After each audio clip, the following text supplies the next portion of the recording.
Hi guys, स्वागत है आपका हमारे यूट्यूब चैनल पर। आज हम देखने वाले हैं क्लास 12 हिंदी का फर्स्ट पोयम नव निर्माण, इसका स्पष्टीकरण एक्सप्लेनेशन देखेंगे। तो चलिए शुरू करते हैं आज का वीडियो। देखो, इस पोयम को लिखा है वासुदेव सिंह जी ने, जिनका जो साहित्यिक नाम है वो है त्रिलोचन। साहित्यिक नाम यानी कि जैसे सभी का निकनेम होता है, तो इनका भी एक आप निकनेम समझो कि इनका निकनेम त्रिलोचन था। और जितने भी एक कविताएं लिखते थे, कहानियां लिखते थे, तो उसमें अपने ओरिजिनल नाम की जगह त्रिलोचन यही लिखा करते थे। तो इसलिए त्रिलोचन इनका साहित्यिक नाम है और ओरिजिनल नाम है वासुदेव सिंह। उसके बाद इनका थोड़ा परिचय ले लेते हैं। तो इनका जन्म हुआ था 20 अगस्त 1917 को। गांव था कटघरा, चिरानी पट्टी, जिला सुल्तानपुर, उत्तर प्रदेश। इनकी कुछ प्रमुख कृतियां हैं: धरती, दिगंत, गुलाब और बुलबुल, उस जनपद का कवि हूँ, सबका अपना आकाश, देश काल और दैनंदिनी। तो उसके बाद है विधा परिचय। विधा परिचय यानी कि ये जो पोयम है इसका टाइप क्या है। तो ये पोयम चतुष्पदी है। चतुष्पदी यानी कि चार चार लाइन की पोयम, और ये चौपाई की तरह होता है। इसमें चार चरण होते हैं और प्रथम और द्वितीय और चतुर्थ चरण में तुकबंदी होती है। तो ये जो विधा परिचय है और प्रमुख कृतियां है, ये थोड़ा पढ़ के रखने का। हर जो कविता है और पाठ है, उसका जो इंट्रोडक्शन दिया होता है कवि का, उसमें से ये दो चीज पढ़ के रखने का। उसके बाद पाठ परिचय। तो देखो, ये जो पोयम है ये मोटिवेशनल पोयम है। ये पोयम का नाम ही है नव निर्माण। नव यानी कि नया, निर्माण यानी कि बनाना, फॉर्म करना। तो इस पोयम में हमारे जो पोएट हैं वासुदेव सिंह त्रिलोचन जी, वो आज के युवाओं को नए भारत का निर्माण करने के लिए कहते हैं। वो युवाओं से कहते हैं कि जागो और अपनी क्षमताओं को पहचानो। लाइफ में समस्याएं तो आते रहेंगी, लेकिन हमें उससे हारना नहीं है, आगे बढ़ते रहना है और एक मजबूत राष्ट्र का निर्माण करना है। तो ये ओवरऑल जो पोयम है एक मोटिवेशनल पोयम है सभी के लिए। तो देखते हैं कि क्या है इस पोयम में। तो सबसे पहले चार लाइन है, चतुष्पदी है यानी कि चार चार लाइन की पोयम है। तो फर्स्ट चार लाइन कुछ इस प्रकार से हैं: तुमने विश्वास दिया है मुझको, मन का उच्छ्वास दिया है मुझको, मैं से भूमि पर संभालूंगा, तुमने आकाश दिया है मुझको। तो यहाँ पर हमारे जो कवि हैं वो कहते हैं कि तुमने विश्वास दिया है मुझको। तुमने यानी कि किसने। तो यहाँ पर हमारे पोएट तुमसे यानी कि नेचर से रेफर करते हैं, गॉड से रेफर करते हैं। वो कहते हैं कि भगवान ने मुझे विश्वास दिया है इस धरती पर भेजकर, उन्हें भरोसा है कि मैं कुछ कर सकता हूँ। और यहाँ पर मैं से मतलब वो पूरे मनुष्यों के बारे में, पूरे जो इंसान हैं उनके बारे में बता रहे हैं कि भगवान ने सब पे भरोसा किया है, हम सब पे, इसलिए यहाँ धरती पर भेजा है, उन्होंने हमें जीवन दिया है। और उसके बाद यहाँ पर क्या कहा गया है: मैं इसे भूमि पर संभालूंगा, तुमने आकाश दिया है मुझको। कि जो पोएट है वो कहते हैं भगवान से कि आपने मुझे इतना बड़ा आकाश दिया है उड़ने के लिए, यानी कि आपने मुझे बहुत सारे साधन दिए हैं मुझे अपना विकास करने के लिए, अपना डेवलपमेंट करने के लिए, लेकिन मैं इसे भूमि पर संभाल लूँगा। यानी कि मैं अपनी लिमिट में रहकर ही सारे काम करूँगा, कुछ ज़्यादा ही प्राउड नहीं करूँगा, जितना हो सकेगा, जितना लिमिट में मेरे रहेगा उतना ही करूँगा। तो इससे ये जो लाइन है, मैं इसे भूमि पर संभालूंगा, इससे जो कवि हैं वो ये कहना चाहते हैं कि आप कितना भी विकास करो, लेकिन आपके जो पैर है वो जमीन पे रहने ही चाहिए। आपने सुना होगा बहुत लोगों के मुंह से कि कितना भी उड़ो लेकिन आपके पैर जमीन पे रहने चाहिए। यानी कि आपको घमंड नहीं करना चाहिए, क्योंकि जो जितना ज़्यादा उड़ता है वो उतनी जोर से नीचे भी गिरता है। तो यही यहाँ पर चार लाइन में बताया गया था। अब आगे देखते हैं कि आगे क्या है। सूत्र यह तोड़ नहीं सकते हैं, तोड़कर जोड़ नहीं सकते हैं, व्योम में जाए कहीं भी उड़ जाए, भूमि को छोड़ नहीं सकते हैं।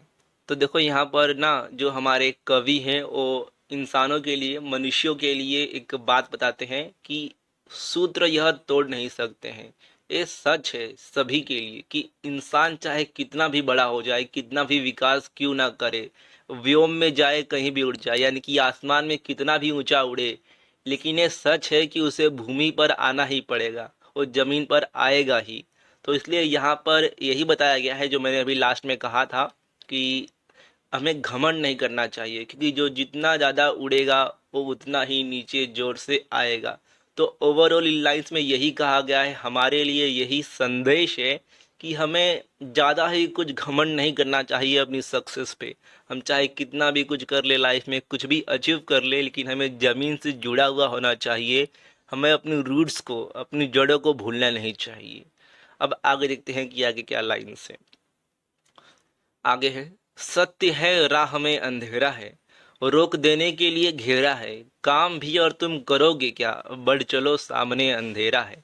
तो यहाँ पर कवि हम इंसानों के लिए कहते हैं कि आपकी जो राह है, आपकी जो लाइफ है, यहाँ पर राह से मतलब लाइफ है, तो आपकी जो लाइफ है उस लाइफ के पाथ में, लाइफ के रास्ते में बहुत ही अंधेरा है, यानी कि बहुत मुश्किलें आने वाली है, ये सच है। लेकिन आपका और काम भी क्या है, आपको सिर्फ आगे ही बढ़ते रहना है सक्सेस के लिए, डेवलपमेंट के लिए। तो इसलिए आप आगे चलते रहो, चाहे सामने कितना ही अंधेरा क्यों ना हो। तो ये जो 4 लाइनें हैं, इसमें मोटिवेट किया गया है एक पर्सन को लाइफ में हमेशा आगे बढ़ते रहने के लिए, चाहे कितनी भी परेशानियां क्यों ना हो, लेकिन हमें आगे बढ़ते रहना चाहिए। उसके बाद आगे की 4 लाइन देखते हैं। बल नहीं होता सताने के लिए, वह है पीड़ित को बचाने के लिए, बल मिला है तो बल बनो सबके, उठ पड़ो न्याय दिलाने के लिए। तो यहाँ पर कवि इंसानों से कहते हैं कि बल जो है, यानी कि जो पावर है, हमें उसका सही इस्तेमाल करना चाहिए। अगर आपके पास पावर है, पावर से मतलब अगर आप ताकतवर हो फिजिकली या फिर फाइनेंशियली, तो आप इसका सही इस्तेमाल करो। आपको जो बल मिला है किसी को परेशान करने के लिए नहीं मिला है, ये जो परेशान लोग हैं उनको बचाने के लिए मिला है। तो यही यहाँ पर कहा गया है कि जो बल होता है, जो पावर होती है, उससे उससे किसी को सताना नहीं चाहिए, बल्कि जो पीड़ित व्यक्ति है उसे बचाना चाहिए। जो कमज़ोर लोग हैं, गरीब लोग हैं, उनकी मदद करनी चाहिए और उनके न्याय की बात करनी चाहिए। तो आगे देखते हैं कि आगे क्या लाइन्स हैं।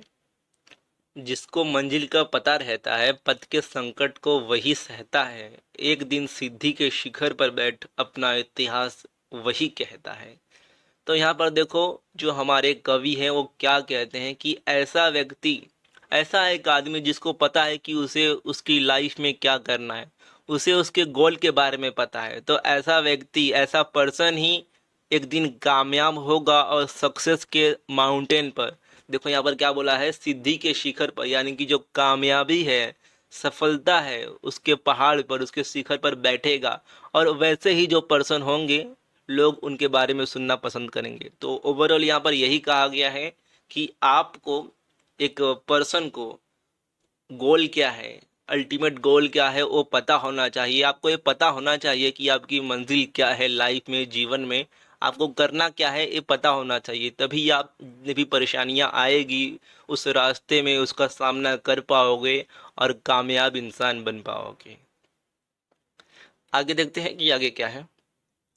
प्रीति की राह पर चले आओ, नीति की राह पर चले आओ, वह तुम्हारी ही नहीं सबकी है, गीति की राह पर चले आओ।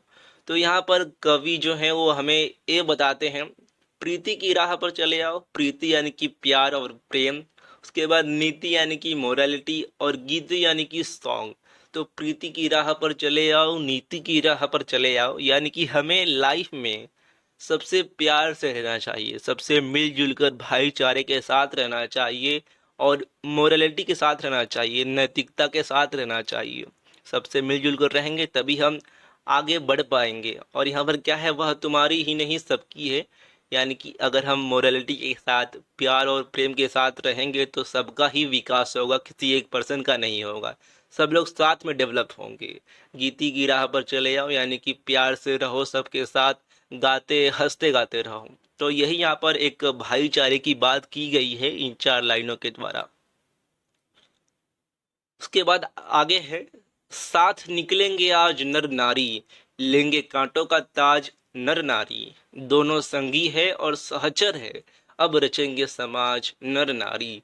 तो यहाँ पर देखो, हमारे जो राइटर हैं वो कहते हैं कि आज के समय में, आज के इस युग में जो नर हैं और नारी हैं दोनों समान हो चुके हैं, एक मेल और फीमेल दोनों समान है, दोनों को समान अवसर प्राप्त है, तो दोनों साथ में निकलेंगे और जो भी समस्याएं होंगी, जो भी मुसीबतें होंगी, जो भी मुश्किलें आएंगी, उसका साथ में सामना करके देश का विकास करेंगे, खुद का विकास करेंगे। क्योंकि दोनों संगी हैं और सहचर हैं, यानी कि दोनों कंपेनियन हैं, दोनों साथी हैं एक दूसरे के। स्त्री के बिना पुरुष अधूरा है और पुरुष के बिना स्त्री अधूरी है। तो यही यहाँ पर इस लाइन्स में कहा गया है कि आज के टाइम जो एक महिला है और पुरुष है, दोनों का साथ साथ चलना, कदम से कदम मिलाकर, कंधे से कंधा मिलाकर, वही फायदेमंद होगा समाज के लिए, सोसाइटी के लिए। तो आगे देखते हैं कि आगे क्या है। वर्तमान बोला अतीत अच्छा था, प्राण के पथ का मीत अच्छा था, गीत मेरा भविष्य गाएगा, जो अतीत का भी गीत अच्छा था। तो यहाँ पर देखो, जो हमारे कवि हैं वो वर्तमान यानी कि प्रेजेंट, जो समय अभी चल रहा है, और अतीत यानी कि पास्ट, जो समय अभी जा चुका है, उसके बारे में बताते हैं। तो वर्तमान समय क्या कहता है कि अतीत, जो समय जा चुका है, गुजरा हुआ वक्त बहुत अच्छा था।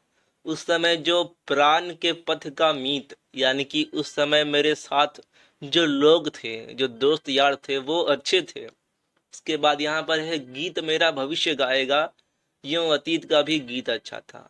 उसके बाद वर्तमान आगे कहता है कि एक दिन मैं भी गुजर जाऊंगा, यानी कि मेरा जो समय है वो भी खत्म हो जाएगा, मैं वर्तमान से अतीत हो जाऊंगा। तो उस समय का वक्त कहेगा कि मैं भी अच्छा था।